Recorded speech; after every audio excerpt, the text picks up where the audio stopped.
Hello दोस्तों, आपका स्वागत है आज की इस कहानी में। एक रात मेरी चाची मेरे बेड पर आकर सो गई। मुझे लगा कि मेरी पत्नी है, इसलिए मैंने उस रात अपनी चाची को अपनी पत्नी समझकर वह सब कर लिया जो मुझे नहीं करना चाहिए था।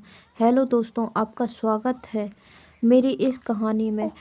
तो कहानी शुरू करते हैं, लास्ट तक ज़रूर सुनें। अगर चैनल पर नए हैं तो सब्सक्राइब ज़रूर करें। मेरा नाम सुनील है और मैं भरतपुर राजस्थान का रहने वाला हूँ। यह कहानी मेरे और मेरी चाची की है, जिसने मेरी ज़िंदगी को पूरी तरह से बदल कर रख दी। मेरे परिवार में मेरे चाचा चाची और मैं और मेरी पत्नी रहते थे। तो दोस्तों ध्यान से सुनते रहें।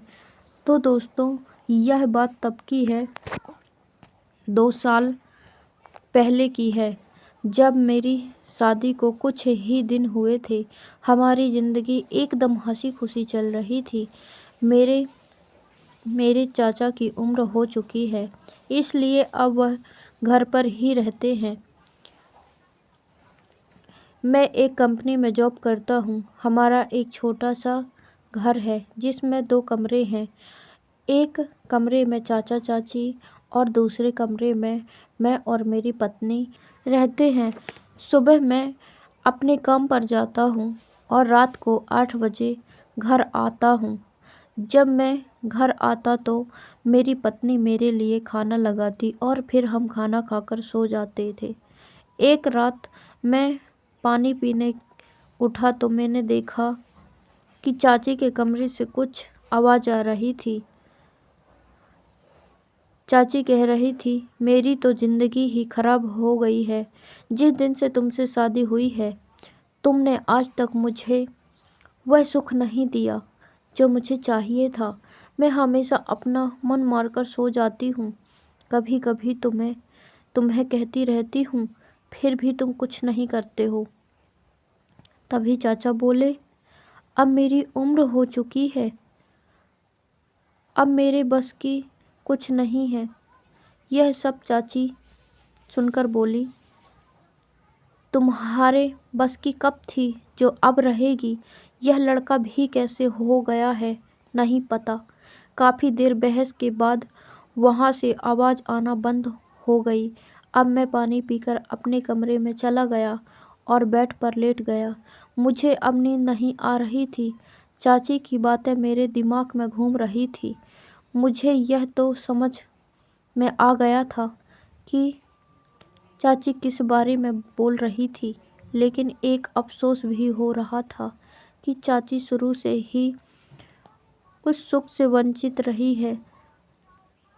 कुछ देर सोचते सोचते मैं सो गया। अगली सुबह जब मैं उठा तो मैंने देखा कि मेरी पत्नी किचन में काम कर रही थी। चाची और चाचा हॉल में बैठे थे, लेकिन वह दोनों एक दूसरे से बात नहीं कर रहे थे। चाची का चेहरा उतरा हुआ था। मैंने पूछा, क्या हुआ चाची, आप कुछ उदास लग रही हैं। चाची ने कहा, कुछ नहीं बेटा, बस ऐसे ही। मैं समझ गया, लेकिन मैंने कुछ नहीं कहा और तैयार होकर अपनी पत्नी को बाय बोलने के लिए किचन में गया। किचन में जाकर मैं पीछे से उसे गले लगा लिया और प्यार भरी बातें करने लगा। तभी मेरी चाची भी किचन में आ गई। चाची को देखकर मैंने तुरंत अपनी पत्नी को छोड़ दिया और वहाँ से निकल गया। जाते वक्त चाची ने मेरी तरफ हल्की सी मुस्कुराहट दी। अब पूरे दिन काम पर मेरा मन नहीं लग रहा था। तभी मेरी पत्नी का फ़ोन आया। उसने बताया कि मेरे ससुर जी की तबीयत कुछ ठीक नहीं है, इसलिए वह मिलने जा रही है। मेरी पत्नी बोली, मैं शाम तक वापस आ जाऊंगी या फिर अगले दिन तक। तो मैंने कहा ठीक है। उसी रात कंपनी में काम ज़्यादा होने की वजह से मुझे देर रात तक काम करना पड़ा। घर पहुंचते पहुंचते रात के 11 बज गए थे। जब मैं घर पहुंचा तो देखा कि मेरी चाची बाहर सोफे पर बैठी थी। मैंने पूछा, चाची आप अभी तक जग रही हैं। चाची ने कहा, हाँ बेटा, तेरा इंतज़ार ही कर रही थी।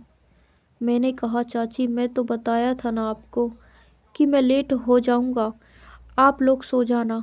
चाची ने कहा, मुझे नींद नहीं आ रही थी बेटा, इसलिए सोचा कि तेरे आने तक यहीं बैठ जाती हूँ। फिर चाची ने मेरे लिए खाना लगाया। खाना खाने के बाद मैं अपने कमरे में चला गया। कमरे में जाते ही चाची मेरे लिए दूध लेकर आई, जैसे रोज़ मेरी पत्नी लेकर आती थी। मैंने कहा, चाची आपने क्यों तकलीफ़ की? चाची मेरे पास बैठ गई और बोली, इसमें तकलीफ़ की क्या बात है बेटा, रोज़ तेरी पत्नी भी तो पिलाती है, आज मैं पिला देती हूँ। चाची की यह बात सुनकर मैं उनकी ओर देखा। मुझे उनकी आँखों में एक अलग ही भाव नज़र आ रहा था, जैसे वह मुझसे किसी अजीब से सुख की तलाश में हो।